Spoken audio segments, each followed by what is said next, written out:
It's winter time at King Welding and Fab, and inherently it slows down a bit. We don't get the demand for cutters and stuff that we normally get. We do a lot of snow plows, a lot of that kind of stuff, but we're kind of in a lull. So goods and bads with a lull. One, the obvious, you don't make money. Two, you spend more money. Three, there is a good thing. If we're not building these guys, then we're spending time building these guys. This is a 1966 Chevelle. It was a New Mexico car. I picked this up probably 2 years ago, and it sat in my pasture, kind of waiting on a plan. Well, we have that lull in the shop, so I figured what better time to bring it in here and at least bare minimum do the metal work. Weld in the new floors. It already has a new firewall in it.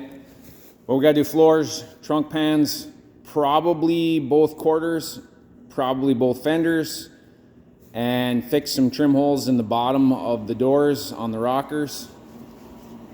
All in all, the car's in really good shape.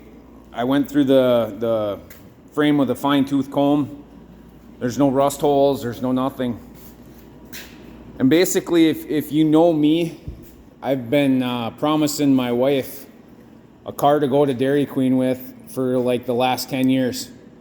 And every single car I build ends up being a race car. This one is gonna have race car qualities, but it is not going to be a race car. Let me rephrase that. It's not gonna be primarily a race car. Gonna go with the LS platform, turbo 350 transmission, maybe an overdrive unit, some highway gears, no 411s or 456 or any of that stuff. I want it to be street mannered, but fun. I mean, what good is a car? What good is a 66 Chevelle if it won't smoke the tires at 50?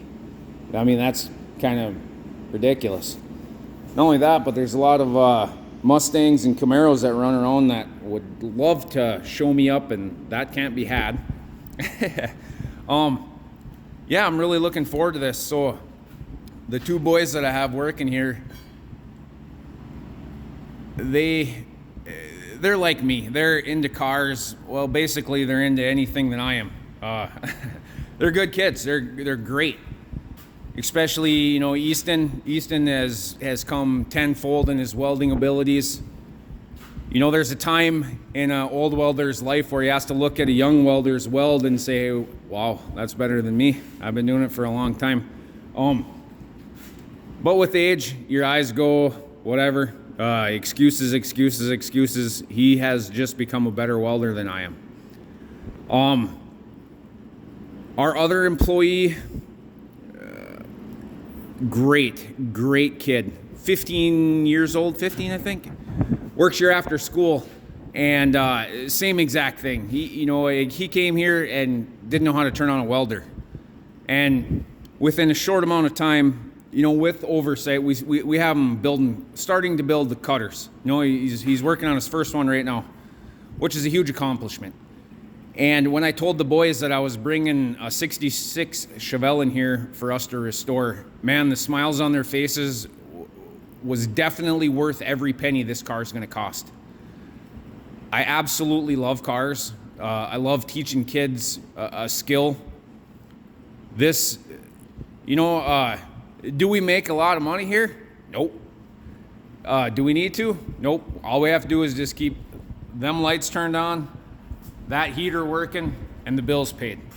Other than that, life happens. Nobody's going to starve to death. All the bills are paid. Who cares?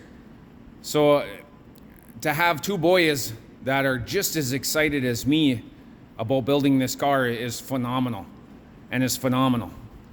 One thing that neither of them knows is that I plan to do the same sort of thing depending on how long they stay here, because usually we're kind of like a training camp. Yeah, kids come here, we teach them, and they move on, which is great.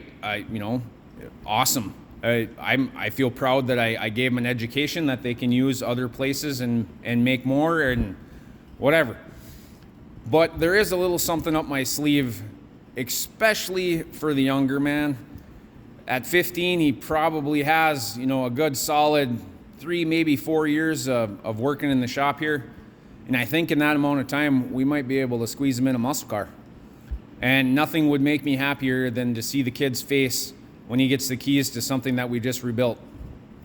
So that's about it for now. Stay tuned as we make more videos on ripping this thing apart, fixing the bad metal, and getting this thing back roadworthy.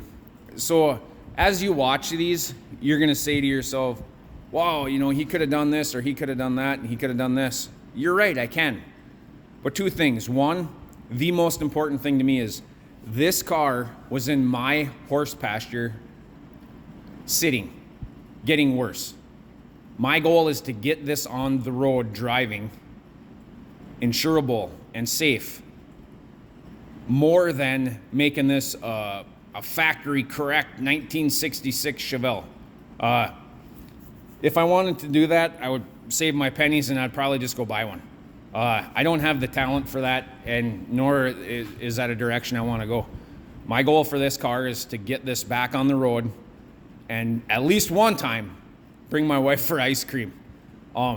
It's been 10 years in the making that I had a car. I got a 70 Buick Skylark, pretty much started out the same way. Next thing you know, one thing led to another, and there's a cage in it, and a 434 small block Chevy and big cam, and can't drive it anymore.